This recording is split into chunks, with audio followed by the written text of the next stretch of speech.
ওকে, দেখো। তো এখানে হচ্ছে চ্যাপ্টারটার নাম হলো লিন ম্যানুফ্যাকচারিং আর হচ্ছে সিক্স সিগমা রিলায়েবিলিটি থিওরি। এই কয়েকটা কনসেপ্ট আছে, দেখো লিন ম্যানুফ্যাকচারিং একটা কনসেপ্ট, সিক্স সিগমা একটা কনসেপ্ট। আজকে আমরা জাস্ট লিন ম্যানুফ্যাকচারিং বেসিক পার্টটুকু পড়ে রাখবো। বেশিক্ষণ ক্লাস নিব না আজকে। সো আসো লিন ম্যানুফ্যাকচারিং জিনিসটা আসলে কি, এটা একটু আমাদের পড়া উচিত। সো লিন ম্যানুফ্যাকচারিং হচ্ছে, দেখো এটা আমি তোমাকে শর্টকাটে বলি, যে তুমি একটা যখন ফ্যাক্টরিতে যাবা, একটা ফ্যাক্টরিতে দেখবা তোমার ডিফারেন্ট অ্যামাউন্ট অফ মানে ডিফারেন্ট প্রসেস হইতে পারে একটা প্রোডাক্ট বানানোর জন্য। দেখবা আহ, তুমি যদি একটা সিম্পল একটা প্রোডাক্ট বানাইতে চাও, দেখবা ধরো কোনো সময় হয়তো বা তোমাকে অ্যাসেম্বলি করা লাগতেছে, বা কোনো ইলেকট্রিক প্রোডাক্ট তুমি বানাইতে চাও, দেখবা কোনো সময় ব্যাটারি ইউজ করা লাগতেছে, বা তোমার কারেন্টের সাপ্লাই দেওয়া লাগতেছে, ডিফারেন্ট ডিফারেন্ট প্রসেস থাকতে পারে। এগুলো তো ধরো তোমার ভ্যালু অ্যাডিং কিছু প্রসেস স্টেপ থাকবে আর কি। আবার দেখবা কিছু স্টেপ থাকবে যেগুলো আসলে তোমার কোনো ভ্যালু অ্যাড করতেছে না। কিরকম ধরো, এই ফিগারটা একটু ধরো দেখাই তোমাকে, দেখো এখানে বলছে, ধরো তুমি এই যে কার্সরটা যদি খেয়াল করে দেখো, তো আমি বললাম একদম এই ধরো রুমের কর্নারে আমি কিছু র মেটেরিয়াল ধরো রেখে দিছি। আমি ধরো বললাম যে আমার যে মেশিনারিজ গুলা থাকবে, মেশিনারিজ গুলা ধরো তোমার আছে হচ্ছে 3 বা 4 তলায়। এখন আমার কি করতে হবে, র মেটেরিয়াল গুলাকে নিয়ে যায় কই নিয়ে যেতে হবে, তোমার একদম ইয়েতে নিতে হবে, ধরো 3 বা 4 তলায় নিয়ে যেতে হবে। এই যে র মেটেরিয়াল গুলাকে তুমি যে প্রসেসিং করার জন্য গ্রাউন্ড ফ্লোর থেকে 3 বা 4 তলায় যখন নিয়ে গেলা, এখানে কিন্তু তুমি কোনো ভ্যালু অ্যাড করো না, তুমি জাস্ট ট্রান্সফার করছো প্রোডাক্ট গুলাকে, বা ট্রান্সপোর্ট করছো আর কি। যে তুমি হচ্ছে গ্রাউন্ড ফ্লোর থেকে ফোর্থ বা থার্ড ফ্লোরে নিয়ে গেছো। এখন এই টাইমটা যেহেতু কোনো ভ্যালু অ্যাড করতেছে না, আমার করা উচিত কি, এই টাইমটা কমায় ফেলা উচিত। কিভাবে কমাইতে পারি, ধরো তুমি বলতে পারো যে আচ্ছা আমি যদি মেশিন গুলাকে ধরো গ্রাউন্ড ফ্লোরে সেট আপ করতে পারি, অথবা যখন আমি র মেটেরিয়াল গুলা পারচেস করতেছি, ওই র মেটেরিয়াল গুলো যখন ইনভেন্টরি হিসেবে হোল্ড করে রাখতেছি, ওই রুমটাই ধরো আমি নিয়ে গেলাম থার্ড বা ফোর্থ ফ্লোরে। তাহলে কি হবে না, ওই মোশনটা আমি কমায় ফেলতে পারতেছি, বা ট্রান্সপোর্টেশন আমি কমায় ফেলতে পারতেছি। এর ফলে হবে কি, আমার নন ভ্যালু অ্যাডিং টাইমটা কমে যাচ্ছে। কারণ দেখো তুমি যখন নন ভ্যালু এডিং টাইমটা কমায় ফেলতে পারবা, তুমি টোটাল প্রোডাকশন টাইমটা কমায় ফেলতে পারবা। এবং টোটাল প্রোডাকশন টাইমটা যদি তুমি কমাও, দেখবা ওই মেশিন গুলো আইডেল থাকতেছে, বা হচ্ছে তোমার প্রসেসিং টাইমটাও তুমি কমায় ফেলতে পারতেছো, ঠিক আছে? সব দিক দিয়ে তোমার সুবিধা আর কি। তো এই লিন ম্যানুফ্যাকচারিং আসলে এই একটা ম্যানুফ্যাকচারিং সিস্টেমে আর কি। ঠিক আছে, এটা কি করে, এটা তোমার হচ্ছে এই নন ম্যানুয়ালিং যে স্টেপ গুলো থাকবে এগুলোকে রিমুভ করে। ঠিক আছে। সো এইটাই হচ্ছে, দেখো এটাই বলছে লিন ম্যানুফ্যাকচারিং ডেফিনেশন, যে lean manufacturing or lean production often simply lean is a systematic method for the elimination of waste. Waste মানে আমরা সবসময় বুঝেছি নন ভ্যালুয়েটিং স্টেপ, যেগুলা যেগুলা তোমার ফাইনাল প্রোডাক্টে কোনো ভ্যালু অ্যাড করতেছে না। ঠিক আছে। সো আমাকে কি করতে হবে, যতটা সম্ভব এই স্টেপ গুলাকে কমায় ফেলতে হবে। ঠিক আছে। তো এখন আসো, তোমার এই ওয়েস্ট গুলা কি কি, বা নন ভ্যালুয়েটিং স্টেপ গুলা কি কি হইতে পারে। এগুলা কিন্তু তোমার মাঝে মাঝে থিওরিটিক্যাল কোশ্চেন আকারে দিতে পারে, বুঝছো, যে তোমার বলে যে এই ওয়েস্টেজ অফ লিন ম্যানুফ্যাকচারিং কি কি, বা 7 ওয়েস্ট অফ লিন ম্যানুফ্যাকচারিং কি কি হবে না হবে। সো আমরা নর্মালি বলি যে লিন ম্যানুফ্যাকচারিং তোমার 7টা ওয়েস্ট হতে পারে। 7টা ওয়েস্ট কি কি, এই যে ট্রান্সপোর্ট, আমি একটা অ্যাব্রিভিয়েশন দিয়ে দিচ্ছি এখানে, টিমউড দেখবা, জাস্ট মনে রাখার জন্য, যে তুমি শর্টকাটে মনে রাখতে পারো টিমউড। সো টিমউডে দেখো, টিম মিন করে হচ্ছে ট্রান্সপোর্টেশন, আই দিয়ে আমরা ইনভেন্টরি বুঝি, এম হচ্ছে মোশন, ডাব্লিউ হচ্ছে waiting time, over production, over processing আর ডিফেক্টস। সো ট্রান্সপোর্টেশন তো এটা তোমাকে একটু আগেই বললাম, যে আমাকে ধরো ওই র ম্যাটেরিয়াল আর ফাইনাল প্রোডাক্ট গুলা যদি তোমার ট্রান্সপোর্ট করতে হয়, ধরো এক জায়গা থেকে আমি আরেক জায়গায় ট্রান্সপোর্ট করতে চাচ্ছি, এই ট্রান্সপোর্টেশন টাইমটা আমি যত কমায় ফেলতে পারবো আমার জন্য তত কিন্তু কি হবে, বেটার হবে। ঠিক আছে, এটাই আমার করা উচিত। এরপর হচ্ছে, দেখো তুমি ইনভেন্টরির কথা যদি বলো, আমরা আগে ইনভেন্টরি ওই ম্যানেজমেন্টটা পড়াইছিলাম, যে আমাদের যতটুকু প্রোডাক্ট আমাদের ওই ম্যানুফ্যাকচারিং সিস্টেমে লাগবে, আমাদের কখনোই এর থেকে বেশি প্রোডাক্ট পারচেস করাই উচিত না। কারণ তুমি যখন বেশি প্রোডাক্ট পারচেস করতেছো, তখনই তোমার কি হবে, ওই তোমার হচ্ছে excess amount of holding cost তোমাকে বের করতে হবে, বা তোমার ম্যান পাওয়ারের জন্য স্যালারি পে করতে হবে, এটা তোমার এক্সেস খরচ হচ্ছে আর কি, এটা তোমার কমায় ফেলতে হবে। দেন হচ্ছে মোশন, তোমাকে যেটা বললাম যে আননেসেসারি মোশন তোমাকে রিমুভ করতে হবে। ধরো একটা, তুমি জানো যে তুমি জানো আগে থেকে, ধরো আচ্ছা আমার এই প্রসেসটা যদি কমপ্লিট করতে চাই, তাহলে আমার ধরো 3টা বা 4টা মেশিন লাগবে। এই 3টা 4টা মেশিনকে আমার কাছাকাছি রাখাটা উচিত। ধরো এক মেশিন 1 তলায়, এক মেশিন 10 তলায়, এরকম রাখলে কিন্তু তোমার সমস্যা। কারণ তুমি 1 তলা থেকে 10 তলায় প্রোডাক্ট গুলোকে আবার নিয়ে যেতে হচ্ছে, এটা তোমার একটা এক্সট্রা টাইম লস হচ্ছে না, তুমি এটা কখনোই চাবা না। সো তুমি অ্যারেঞ্জ করবা ভালো মতো, যে তুমি জানো যে এই বা এই ম্যানুফ্যাকচারিং সিস্টেমটা করার জন্য আমাদের এই মেশিনগুলো লাগবে, এবং এই মেশিনগুলোকে আমি ধরো একসাথে সেট আপ করবো, একসাথে অ্যারেঞ্জ করে রাখবো আর কি। দেন হচ্ছে ওয়েটিং টাইম। ওয়েটিং টাইমটা তোমাকে কমায় ফেলতে হবে। ওয়েটিং টাইমটা কখন বাড়ে এটা চিন্তা করে দেখো। যে ধরো তোমার কাছে ধরো মেশিন আছে 10টা, বাট মেশিন 10টার মধ্যে ধরো মাত্র 2টা বা 3টা তোমার ধরো এক টাইমে ধরো ফাংশনিং করতেছে। এখন তোমার যদি ম্যাক্সিমাম মেশিনই ধরো অফ হয়ে থাকে, তাহলে দেখবা তোমার কি সব কাজই 2-3টা মেশিন দিয়ে করা লাগতেছে। তাহলে তোমার এইভাবে কিন্তু ওয়েটিং টাইমটাও বাইরে যাবে, মানে একটা কাজ শেষ করছো আর একটা কাজ শুরু করতে করতে আরো ধরো 1 ঘন্টা আধা ঘন্টা নাই। তো এমন করলে দেখবা আলটিমেটলি তুমি পার ডে হিসাব করলে খুব বেশি অ্যামাউন্ট প্রোডাক্ট কখনোই ম্যানুফ্যাকচার করতে পারবে না। আর যখন তুমি ওয়েটিং টাইমটা বাড়াইতে ফেলতে পারতেছো, তোমার ওই ধরো টোটাল প্রোডাক্ট ফিনিশিং টাইমটাও বাড়তেছে। তো এর ফলে তুমি মার্কেটে প্রোডাক্ট গুলো আরো লেট করে সাপ্লাই দিতে পারতেছো। তো এটা তোমার জন্য সমস্যা, তোমার ফ্যাক্টরির জন্য সমস্যা, বা তোমার কোম্পানির জন্য একটা ধরো সমস্যা হবে। সো এই জন্য আমার করতে হবে কি ওয়েটিং টাইমটা কমাইতে হবে। আর এই ওয়েস্ট 7টা ওয়েস্ট গুলোর মধ্যে সবচেয়ে মানে ডিভাস্টেটিং ওয়েস্ট বা সবচেয়ে হার্মফুল ওয়েস্ট হচ্ছে তোমার ওভার প্রোডাকশন। দেখো ওভার প্রোডাকশনটা কিভাবে সবচেয়ে খারাপ, কারণ যখন তুমি ওভার প্রডিউস করে ফেলতেছো, ওভার প্রোডাকশনের জন্য তোমার কি দরকার, ফার্স্ট তুমি র ম্যাটেরিয়াল ইউজ করছো, খুব বেশি পরিমাণে র ম্যাটেরিয়াল ইউজ করছো, বা ওইটা প্রোডাকশন করার জন্য তুমি excess amount of manpower machineries use করতেছো। এখানে তোমার সবকিছুতে কস্ট বাড়তেছে, এটা তোমার একটা সমস্যা। এরপরে যখন তুমি ওই ওভার প্রডিউস প্রোডাক্ট গুলাকে যখন সেল করতে পারতেছো না, এই সেল না করার জন্য তোমার ফাইনাল প্রোডাক্ট গুলো কি করা লাগবে, আবার হোল্ড করে রাখা লাগতেছে। এখানেও সমস্যা হইতেছে। তো তোমার আলটিমেটলি কিন্তু সব দিক দিয়েই তোমার কস্ট বাড়তেছে।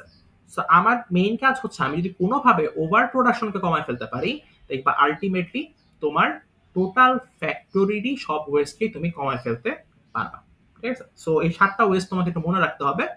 এটা বুঝছো তো নাকি কি কি বলতেছি? না বুঝতে বইলো।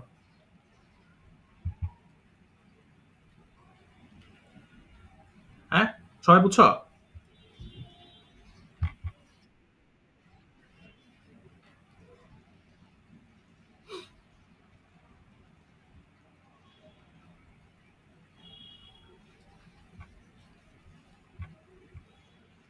এরপরে দেখো আমরা 2টা সিস্টেম পড়বো। আচ্ছা, আরেকটা কথা, এখানে কিন্তু থিওরিটিক্যাল কোশ্চেন থাকতে পারে কিছু, বুঝছো? যে ছোটখাটো তোমাকে বলতে বলা হতে পারে যে 7টা ওয়েজ কি হলো নাম লেখো, বা এই যে পুশ অ্যান্ড পুল সিস্টেম, দুটা কথা আছে, যে difference between push and pull system এগুলো কি কি। সো পুশ সিস্টেম আর পুল সিস্টেম মধ্যে ডিফারেন্সটা কি দেখো। পুশ মানে কি, পুশ মানে হচ্ছে তুমি কোনো কিছু ধাক্কা দিতেছো বা ফোর্স অ্যাপ্লাই করতেছো আর কি। আর পুলটা হচ্ছে আমরা বুঝি কি তোমার টানা বোঝায় আর কি বাংলায়। সো পুশ সিস্টেম আর পুল সিস্টেমের মধ্যে ডিফারেন্সটা কি খেয়াল করো। পুশ সিস্টেমটা তোমার কোথায় কাজ করে বা কখন তুমি এটা ইউজ করো, এটা আমরা একটু বলি আসলে। একটা এক্সাম্পল দিই, ধরো তুমি করতেছো কি নতুন একটা প্রোডাক্ট ধরো মার্কেটে ছাড়বা। ধরো তুমি বললা আচ্ছা আমি নতুন একটা কোনো ড্রিঙ্কস হচ্ছে মার্কেটে ছাড়বো। এখন মার্কেটে ধরো বা কাস্টমার আদৌ এটা কিনবে কি কিনবে না তুমি আগে জানো না। তুমি কি করলা, ওই প্রোডাক্টটাকে বানাইলা, এরপরে ধরো অ্যাড দিলা, দেন ওটা মার্কেটে ধরো সাপ্লাই দিলা তুমি। এখন মানুষ আদৌ কিনবে কি কিনবে এটা তাদের ব্যাপার। সো এখানে আমরা এই সিস্টেমটা কি করছি দেখো, যে আমরা মার্কেটে ওই প্রোডাক্টটার ডিমান্ড না জেনে ওটা প্রোডাকশনে চলে গেছি, এবং ওটা পরে মার্কেটে সাপ্লাই করতেছি। মানে করতেছি কি দেখো, আমরা প্রথমে ফ্যাক্টরিতে প্রোডাক্ট গুলো বানাইলাম, এটাকে পুশ করছি কোথায়, মার্কেটে পুশ করলাম। যে আমি জানি না যে ডিমান্ড হবে কি হবে না, আমি জানি আদৌ জানি না কিছু, আমার কোনো আইডিয়াই নেই ডিমান্ড হওয়ার বা না হওয়ার, আমি তো প্রোডাক্টই তো নতুন, আমি কিভাবে জানবো। সো এই জন্যই পুশ সিস্টেমটা হচ্ছে এমন একটা সিস্টেম যেখানে তুমি প্রোডাক্ট বা যে কোনো টাস্ক গুলাকে আমরা তখনই কমপ্লিট করি without knowing the demand in the market. ঠিক আছে, মার্কেটে ডিমান্ড না জেনে আমরা কি করতেছি, প্রোডাক্ট গুলোকে বানাচ্ছি এবং এটাকে পুশ করতেছি পরের সিস্টেমে বা পরের স্টেজে আর কি। ঠিক আছে, এটাকে পুশ সিস্টেম বলে। আর পুল সিস্টেমটা কি, পুলটা হচ্ছে উল্টাটা। দেখো পুলটা হচ্ছে কি, মানে টানতেছে, কে টানতেছে, মার্কেট হচ্ছে তোমার প্রোডাক্ট গুলাকে টানতেছে ফ্যাক্টরি থেকে। আর ধরো তোমাকে এক্সাম্পল দিই, ধরো তুমি আহ, ধরো কোকা কোলা বা মাউন্টেন ডিউ খাইতে গেছো। কোকা কোলার তো আগে থেকেই ধরো ব্র্যান্ড ভ্যালু আছে, সো মানুষজন খাবেই। তো এখন কি করতেছো তুমি, যে ধরো মার্কেটে যারা ধরো ডিস্ট্রিবিউটর আছে বা যারা হচ্ছে ধরো নর্মাল সেলার রিটেলার যারা, তারা কি করতেছে, তারা বলতেছে যে ধরো যারা ফ্যাক্টরিতে আছে বলতেছে আচ্ছা ঠিক আছে মার্কেটে কোকা কোলার ডিমান্ড আছে, আপনি হচ্ছে প্রোডাকশন করেন। তাহলে প্রোডাকশন করে তারা কি করতেছে, পুল করতেছে। মানে তুমি ডিমান্ডটা আগে থেকেই জানো যে মার্কেটে এই প্রোডাক্টের ডিমান্ড আছে, তো আমি ওই ডিমান্ডের উপর বেসিস করে কি করতে পারবো, নেক্সট প্রোডাকশনে চলে যেতে পারবো। এখানে সুবিধাটা কি হয়, যেহেতু আমি আগে থেকেই প্রোডাকশন মানে ডিমান্ড সম্পর্কে আমার আইডিয়া থাকে, যে আমি জানি যে এই প্রোডাক্টটার এতগুলা ডিমান্ড, এত নাম্বার অফ প্রোডাক্ট ডিমান্ড আছে, তাহলে আমি ওই হিসাবে কি করতে পারবো, তার জন্য যে পরিমাণ র মেটেরিয়াল দরকার ওইটা পারচেস করতে পারবো। আমি ওভার প্রোডিউস করবো না আর কি, সোজা কথা। যদি ওভার প্রোডিউস না করি তাহলে আমার কি হবে, যে ওভার প্রোডাকশনের জন্য যে ওয়েস্টটা হইতো ওই ওয়েস্টটাও কিন্তু আমি রিমুভ করে ফেলতে পারবো। ঠিক আছে, সো এটা কিন্তু একটা তোমার সুবিধা আর কি। বুঝতেছো ডিফারেন্সটা পুশ আর পুলের মধ্যে? আচ্ছা, এখন এখন হইলো দেখো যে তোমার, হ্যাঁ বলো।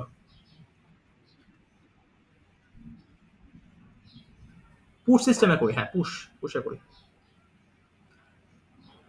আচ্ছা, এখন আসো এই টুলস টু রিডিউস ওয়েস্ট। মানে আমরা যে বললাম আমাদের লিন ম্যানুফ্যাকচারিং এ ৭টা হচ্ছে ওয়েস্ট আছে। ট্রান্সপোর্টেশন, ইনভেন্টরি, মোশন, তারপর হচ্ছে ওভার প্রোডাকশন, ওভার প্রসেসিং এগুলা। সেগুলোকে তোমার রিমুভ করতে হবে বা রিডিউস করতে হবে সোজা। একদম রিমুভ করা পসিবল না, যতটুকু সম্ভব রিডিউস করতে পারো আর কি। সো রিডাকশনের জন্য আমরা কয়েকটা টুল ইউজ করি। এই টুলগুলাকে আমরা বলি হচ্ছে ওই tool for removing wastage in lean manufacturing. So এখানে অনেক কয়েকটা টুল বলছে, এখানে এরকম ২০-২২টা টুল আছে, আমরা জাস্ট কয়েকটা আইডিয়া দেওয়ার জন্য তোমাদের কয়েকটা বললাম। সো ফার্স্ট একটা দেখো, এবং আরেকটা জিনিস কি যে তোমার এই লিন ম্যানুফ্যাকচারিং কনসেপ্টটা আসছে মেইনলি জাপান থেকে। ঠিক আছে, সো দেখবে এখানে অনেকগুলো টার্ম, জাপানিজ টার্ম আছে এখানে। ঠিক আছে, তো ফার্স্টে যেটা আমরা পড়বো এটা হচ্ছে আমরা বলি just in time production system. So just in time production সিস্টেমকে অনেক সময় টয়োটা প্রোডাকশন সিস্টেমও বলে। তোমরা যদি টয়োটার হচ্ছে ওই কোনো ডকুমেন্টারি দেখো বা ইয়া দেখো, তখন দেখবে এরকম টয়োটা প্রোডাকশন সিস্টেম বা জিআইটির কথা তারা মেনশন করে। সো জিআইটি বা জাস্ট ইন টাইমটা প্রথমে নিয়ে আসছে টয়োটা। সো এটা কিভাবে কাজ করে আমি তোমাকে এক্সপ্লেন করি। দেখো তোমাকে নেমটা ইন্ডিকেট করতেছে, দেখো জাস্ট ইন টাইম মানে তোমার, ধরো তুমি জানো যে আচ্ছা আমার এতগুলা প্রোডাক্ট আমি বানাবো, এবং ধরো আমি বললাম আচ্ছা আমি হয়তো আবার নাইট শিফট ওই প্রোডাক্টগুলো বানাবো। তুমি আগে থেকেই ধরো তার ডিমান্ড জানো, কতগুলা ডিমান্ড হবে তুমি জানো, এবং কতগুলা র মেটেরিয়াল তুমি রাখবে এটাও তুমি জানো। সো এই সিস্টেমটা করে কি, যে আমার যখন হচ্ছে আমি প্রোডাকশনে যাচ্ছি ঠিক তার আগ মুহূর্তেই আমি তার র মেটেরিয়াল গুলো ফ্যাক্টরিতে নিয়ে আসবো। এর আগেও নিয়ে আসবো না, পরেও নিয়ে আসবো না, কারণ আগে নিয়ে আসার সমস্যাটা কি, যে আমার ওই এক্সট্রা র মেটেরিয়াল গুলোকে হোল্ড করে রাখার জন্য এক্সট্রা হোল্ডিং কস্ট বেয়ার করতে হচ্ছে। বা আমি যদি পরেও নিয়ে আসি তাহলে কি করতে হবে, তুমি ওই তুমি প্রোডাকশন টাইমটা তোমার ইনক্রিজ হয়ে যাবে, তুমি ঠিক টাইমে প্রোডাকশন শেষ করতে পারবে না। এটা তো অসুবিধা। সো জাস্ট ইন টাইমটা এটা বলে যে যখন তোমার প্রোডাক্টগুলো দরকার ঠিক তখনই তুমি প্রোডাক্টগুলো ফ্যাক্টরিতে নিয়ে আসো, এর আগেও না, পরেও না। এই জন্য বলে জাস্ট ইন টাইম। এই জন্য সুবিধাটা কি হচ্ছে দেখো, তোমার ইনভেন্টরি তুমি কিন্তু কমায় ফেলতে পারতেছো, এবং তোমার হচ্ছে ওভার প্রোডাকশন হওয়ার কোনো চান্স হয় না, কিন্তু তুমি আগে থেকেই জানো যে আমি এই শিফটে এতগুলা প্রোডাক্টই বানাবো, বেশিও বানাবো না কমও বানাবো না, ওভার প্রোডাকশন হওয়ার কোনো চান্স নাই, বা ইনভেন্টরি এক্সেস ইনভেন্টরি হওয়ারও কোনো চান্স থাকবে না। কিন্তু এখানে একটা সমস্যা হইতে পারে। সমস্যাটা কি, তুমি বলতে পারো যে স্যার এরকম সব সময় তো পসিবল না। সব সময় পসিবল না, কেন পসিবল না? কারণ হলো ধরো এমন অনেক র মেটেরিয়াল দরকার। ধরো আমার ফ্যাক্টরি ধরো গাজীপুরে, ধরো ওই র মেটেরিয়ালটা ধরো আসতেছে ধরো চিটাগাং থেকে বা রংপুর থেকে। এখন আমার চিটাগাং বা রংপুর থেকে আসতেই তো তার টাইম লাগতেছে ধরো ১২ ঘন্টা, ১ ঘন্টা, একদিনের মতো টাইম লাগতেছে। তো তুমি চাইলে সাথে সাথে দিতে পারবা না। সো জাস্ট ইন টাইমটা তখনই অ্যাপ্লিকেবল হবে যখন তোমার ওই ম্যানুফ্যাকচারিং যে বা ম্যানুফ্যাকচারার যে থাকবে আর সাপ্লায়ার যে থাকবে, এদের ডিস্টেন্সটা খুবই ক্লোজ হবে, মানে এদের ফ্যাক্টরি ডিস্টেন্সটা ক্লোজ হবে। কারণ তুমি এর ফলে হয় কি, যখন ম্যানুফ্যাকচার যখনই তোমার সাপ্লায়ারে যখন বলবে যে ভাই আচ্ছা আমার প্রোডাক্ট নেই, আমার প্রোডাক্ট শেষ হয়েছে, আপনি প্রোডাক্ট দিয়ে যান, সাথে সাথে সে প্রোডাক্টটা দিয়ে দিতে পারতেছে। যদি অনেক ডিস্টেন্সটা অনেক বেশি হয় দুইটার মধ্যে, দুইটা ফ্যাক্টরির মধ্যে, তখন কিন্তু সে আর এটা সাপ্লাই দিতে পারবে না। এই জন্য তুমি দেখবা, তুমি যদি আজকে ধরো আজকে তুমি দেখলে টয়োটার যদি ইউটিউবে দেখবা ডকুমেন্টারি পাওয়া যায়। সো এগুলো ওদের দেখবা, ওরা খুব বিশাল একটা এরিয়া নিয়ে ওদের ফ্যাক্টরি বানায়। ওই ফ্যাক্টরির মধ্যেই দেখবা ফ্যাক্টরির আশেপাশেই তাদের সব সাপ্লায়ার থাকে, এবং সাপ্লায়ারদের সাথে তাদের বিজনেস দেখবে অনেক দিন ধরে বিজনেস থাকে।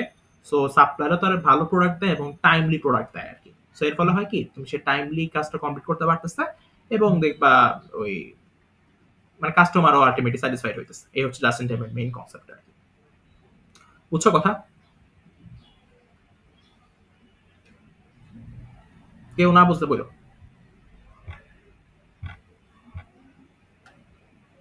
তোমরা কি আসো না চলে গেছো সব?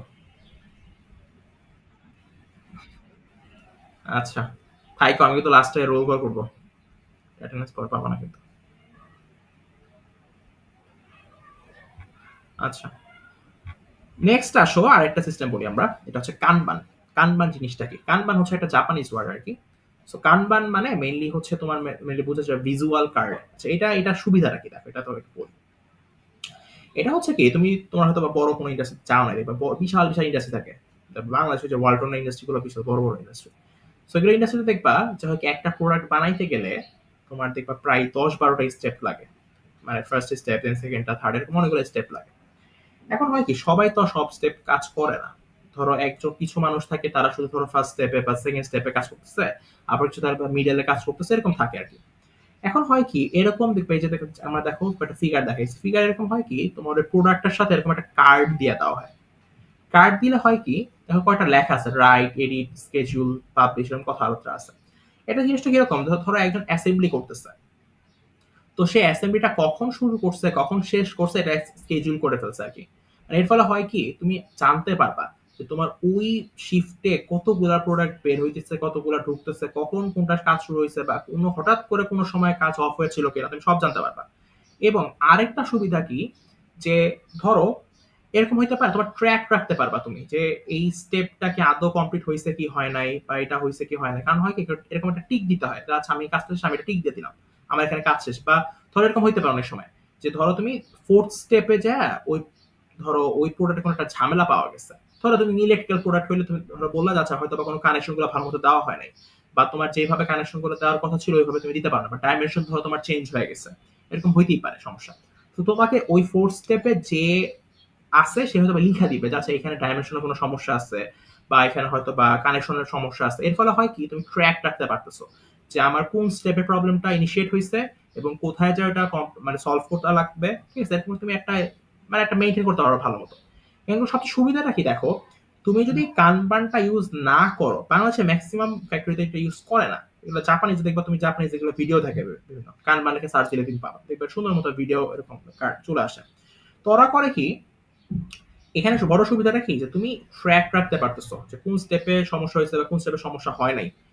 এখানে হয় কি, যে তুমি যদি এটা ইউজ না করতা, তুমি একদম ফাইনাল যে স্টেপ ওইখানে যে তোমার সমস্যাটা ধরা পড়তো, যে আচ্ছা আমার এইখানে একটা সমস্যা হয়েছে, এখন ফাইনাল স্টেপে যায় যদি সমস্যাটা হয়, তাহলে তোমার এটাকে সলভ করতে গেলে আবার প্রথম থেকে তোমার কাজ শুরু করতে করা লাগবে। বাট কানবান ইউজ করে আমরা করতে পারতেছি কি, আমরা জানি যে আচ্ছা এই স্টেপে একটা সমস্যা হয়েছে, তা আমরা ওই প্রোডাক্টটাকে নেক্সট স্টেপে আর ট্রান্সফারই করবো না, ওই স্টেপে আগে কমপ্লিট করে সলভটা করে নিব প্রবলেমটা, দেন ওটাকে পরের স্টেপে কি করবো, ট্রান্সফার করে দিব। ঠিক আছে, এই হচ্ছে কানবানের তোমার মেইন সুবিধাটা। বুঝছো কথা?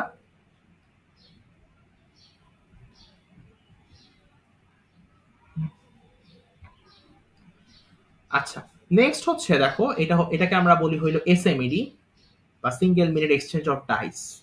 এই কথাটার মানে কি, এটা মেইনলি তোমার হইলো এই অটোমোবাইল ইন্ডাস্ট্রিতে ইউজ হয়।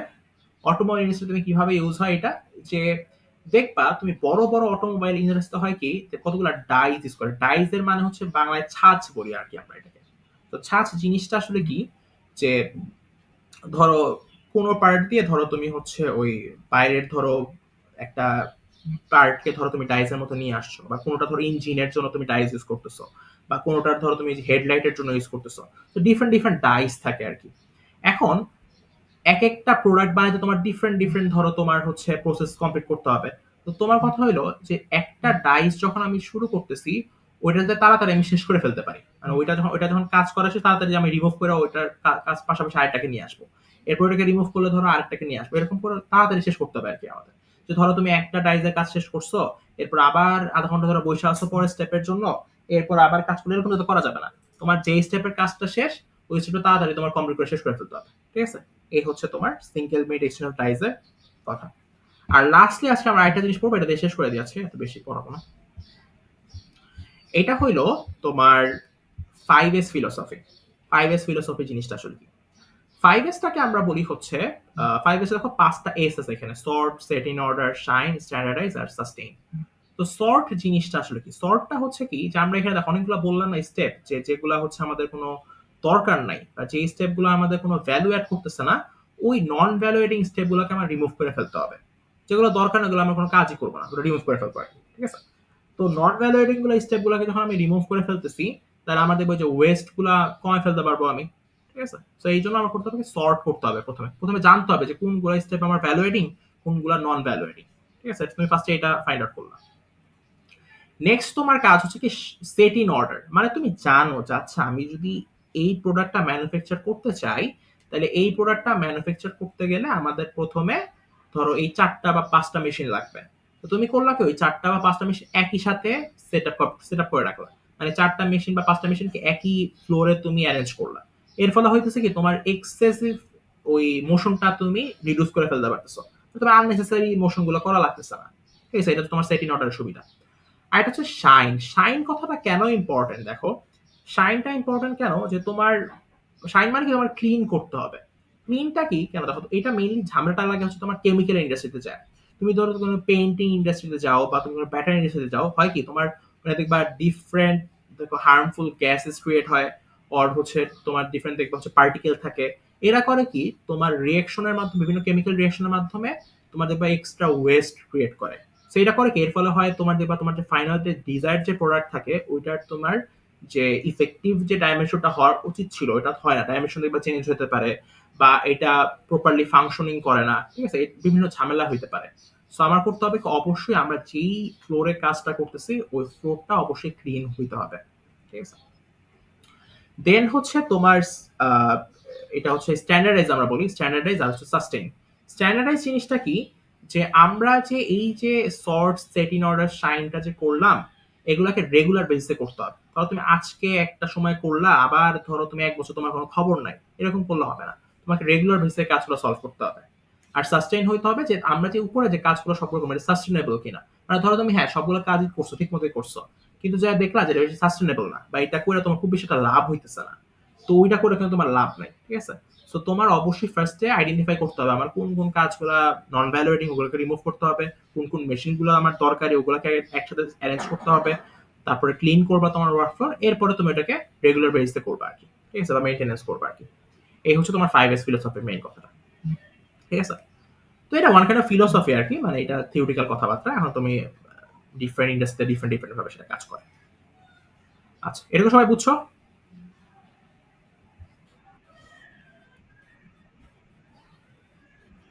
হ্যাঁ, আসতে পারে। থিওরি এত ডিটেইলস লাগবে না। তোমার থিওরি হচ্ছে ধরো এই যেগুলো লাগতে পারে।